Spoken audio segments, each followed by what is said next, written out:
আসসালামু আলাইকুম ওয়া রাহমাতুল্লাহি ওয়া বারাকাতুহু। সম্মানিত প্রিয় ফেসবুক ভাই ও বোনেরা, সকলেই রইল আন্তরিক মোবারকবাদ এবং কৃতজ্ঞতার শুভেচ্ছা। আসুন আমরা জেনে নিব, যেহেতু আমাদের সামনে কোরবানি, এই কোরবানি পশু সংক্রান্ত আমরা ইতিমধ্যে জেনেছি।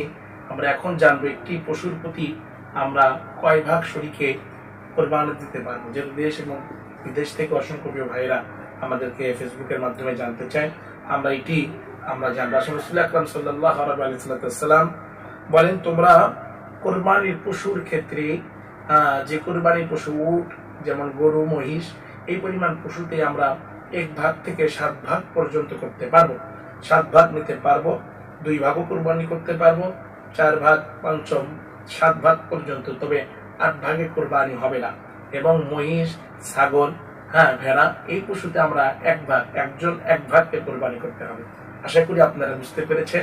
আমরা সকলেই এই নিয়মে কোরবানি করেন। আল্লাহ পাক আমাদেরকে কবুল করেন এবং আল্লাহ সুবহানাহু ওয়া তাআলা সামনে এই কোরবানিকে আমাদের কোরবানির পশুর সাথে সাথে আমাদের জীবনের পশুত্বকে কোরবানি করে আল্লাহ সন্তুষ্টি অর্জন করে আল্লাহ সুবহানাহু ওয়া তাআলা আমাদেরকে জান্নাত হিসেবে কবুল করেন।